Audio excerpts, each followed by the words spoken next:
مولانا سید سلمان حسینی ندوی صاحب کے انتقال کے بعد دو بحثیں چھڑ گئیں۔ ایک بحث تو ان کے لیے دعائے مغفرت کرنے اور نہ کرنے کے بارے میں۔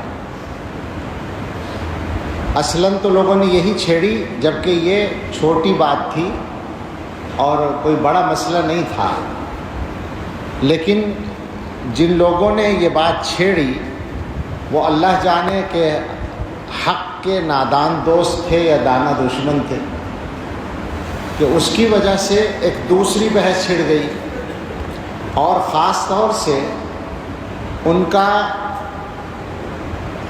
ساتھ دینے والے لوگوں کو موقع مل گیا ان کا دفاع کرنے کا، اور اس کی وجہ سے ایسی صورت بن گئی جیسے حضرات صحابہ رضی اللہ تعالیٰ عنہم کے بارے میں غلط باتیں کرنا، گستاخیاں کرنا یہ کوئی خاص مسئلہ نہیں ہے، ایک اختلاف رائے ہے، بس ایک آدمی کا عمل تھا۔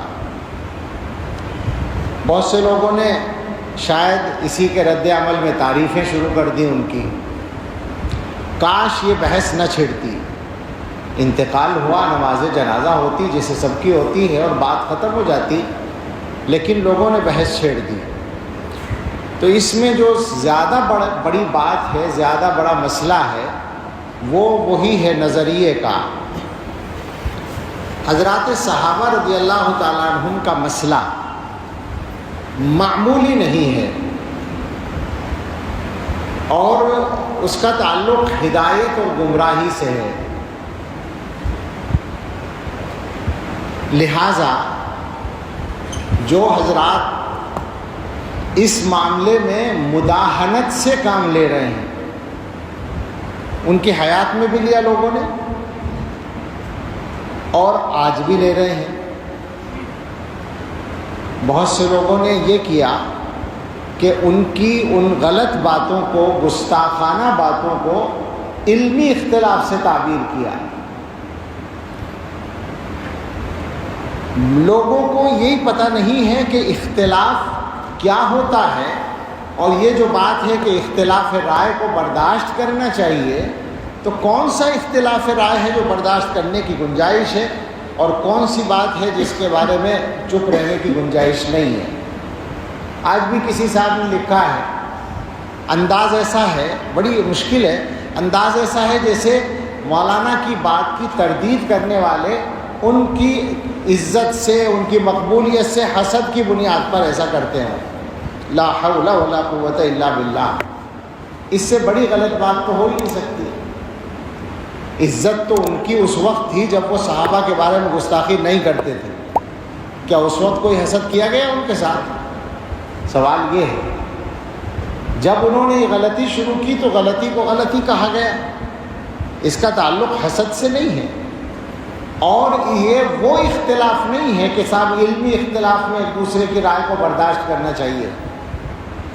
یہ تو امت کے اندر گمراہی کا راستہ کھولنے والی بات ہے، اور میں بہت ہی تکلیف کے ساتھ یہ بات کہوں گا کہ اس طرح کے مسائل کی سنگینی کو سمجھنے میں کمزوری دکھانے والے صرف جماعت اسلامی کے لوگ یا صرف ان کے تلامذہ نہیں ہیں، ہمارے فضلاء بھی بہت سے پائے جاتے ہیں۔ میری سمجھ میں نہیں آتا کہ ایسا کیوں ہے۔ جو لوگ دین کی سمجھ گہرائی کے ساتھ رکھتے ہیں ان کو یہ بات معلوم ہے کہ امت میں کون سے مسائل ایسے ہیں جو بالکل علامت کا درجہ رکھتے ہیں۔ بالکل سادہ سے انداز میں پوچھتا ہوں کہ صحابہ کرام کے سلسلے میں مولانا مرحوم کے رویے کے بعد کسی کی ہمت ہے، ان کا دفاع کرنے والوں کی بھی ہمت ہے کہ وہ یہ ثابت کر دیں کہ ان کو اہل سنت والجماعت میں شامل مانا جائے؟ تو صحابہ کے مسئلے کو اس موقع سے ہلکا بنانے کی کوشش نہ کی جائے۔ ظاہر انتقال کے بعد ایک ہمدردی ہوتی ہے، ہمیں بھی ہے، لیکن ہم جو دیکھ رہے ہیں کہ اس موقع کا غلط استعمال کیا جا رہا ہے۔ بہت سے لوگ تعریفوں کے مضامین لکھ رہے ہیں، تعریفیں کسی آدمی کی بے شک کی جا سکتی ہیں. ذاتی طور پر اس واقعے سے پہلے، صحابہ کی گستاخی سے پہلے ان کے کمالات کو مانا جاتا تھا. اللہ تعالیٰ نے ان کو بہت صلاحیتیں دی تھیں، جیسے بہت سے لوگوں کو دیتے ہیں ان کو بھی دی تھی. کچھ ممتاز صلاحیتیں تھیں. عربی زبان پر جو ان کی قدرت تھی وہ نہایت، خاص طور سے بولنے پر وہ نہایت شاندار تھی. اس کی مثال ملنا مشکل ہے ہمارے ملک میں، بے شک تھی. لیکن اس کا یہ مطلب نہیں ہوتا کہ کسی کے کمالات کی بنیاد پر اس کی ہر غلط بات کو بھی غلط نہ کہا جائے، صحیح مان لیا جائے. یہ نہیں ہو سکتا. تو تعریفیں اپنی جگہ تھیں، لیکن اس واقعے کے بعد تو بات کرتے ہوئے تکلف ہونا چاہیے تھا لوگوں کو. آج جو ہے اگر کچھ لوگوں نے یہ کہہ دیا کہ صاحب ان کے لیے دعائے مغفرت نہ کرو، میں نہیں کہہ رہا ہوں، میں یہ اس موضوع پر آخر میں بات کروں گا. کچھ لوگوں نے کہہ دیا تو اس پر ایسا ہنگامہ مچا اور اس پر دلیلیں دی جانے لگی. لا تسبوا الاموات اذکروا محاسن موتاکم وکفوا عن مساویہم. میں ایسے لوگوں سے ایک درخواست کروں اگر تو برا نہ مانیں. جو بات آپ مولانا کے لیے ثابت کرنا چاہتے ہیں، جس دلیل کو پیش کر رہے ہیں کہ اموات کو برا نہ کہو اور محاسن موتا کا ذکر کرو، مساوی کا ذکر نہ کرو، تو کیا بیچارے حضرات صحابہ رضی اللہ عنہم اس درجے میں بھی نہیں آتے تھے؟ کیا وہ اموات اور موتا میں نہیں تھے؟ سوال ہے نا یہ. آج آپ کو تکلیف ہے، ایک عام امتی کے بارے میں آپ ان احادیث کو منطبق کر رہے ہیں. یہ احادیث صحابہ کے بارے میں منطبق نہیں ہوتی. اس کا مطلب یہ ہے کہ اس ملک میں صحابہ کے حق میں بات کرنا جرم بن جائے گا. یہ نہیں چلے گا، کچھ بھی ہو جائے. میں ویسے نہیں بول رہا ہوں. صحابہ کے مقام کو محفوظ رکھنا اس امت کی ذمہ داری ہے، ورنہ یہ امت ختم ہے. یاد رکھیں اس بات کو. بڑے بڑے محدثین کہہ چکے ہیں کہ جو لوگ دین کی بنیاد کو اٹھانا چاہتے ہیں وہ دین کو براہ راست نشانہ بنانے کی ہمت نہیں رکھتے، تو صحابہ کو نشانہ بناتے ہیں، کیونکہ وہ انسان ہیں. انسانوں کو نشانہ بنانا آسان ہوتا ہے. اصل مقصد دین کی مخالفت ہے. اور جو لوگ صحابہ کو نشانہ بنانے میں ڈرتے ہیں وہ حضرت معاویہ کو نشانہ بناتے ہیں. معاویہ دروازہ ہے. عام آدمیوں کے لیے تو اذکروا محاسن موتاکم وکفوا عن مساویہم ہے، صحابہ کے لیے نہیں. حیرت ہوتی ہے کہ کیسے دوہرے معیار لوگوں نے چلا رکھے ہیں. یہ بھی سمجھ لو کہ یہ جو حدیث میں حکم ہے کہ برائی کا ذکر نہ کرو، اس سے مراد ذاتی برائیاں ہیں، نظریے کی بات نہیں ہے. تو ذاتی برائی کسی کی ذکر نہیں کرنی چاہیے. وہ غیبت زندگی میں بھی کی جائے تو غیبت ہوگی. اور ہم پورے اعتماد سے کہتے ہیں کہ ہم نے مولانا کے بارے میں، ذاتی زندگی کے بارے میں، ذات کے بارے میں ایک لفظ کبھی خلاف احترام بھی نہیں کہا. پورا دعویٰ ہے ہمارا. اور بھی بعض لوگوں سے اختلاف ہے، شدید اختلاف ہے. ان کی بھی ذاتی زندگی کو گفتگو کا موضوع کبھی نہیں بناتے، بلکہ کوئی بات کرتا ہے تو میں کہتا ہوں کہ بھائی یہ بات نہ کرو، یہ غیبت ہے، بات نظریے پر کرو. تو یہ جو کہا گیا کہ برائی ذکر نہ کرو، اس سے مراد ہے اعمال کی برائی. کسی آدمی کے عمل کی برائی آپ کو معلوم ہے، اس کا انتقال ہو گیا، اب آپ کہیں کہ صاحب وہ اتنا خراب آدمی تھا، ایسا عمل کرتا تھا، یہ غلط ہے، اس سے روکا گیا ہے.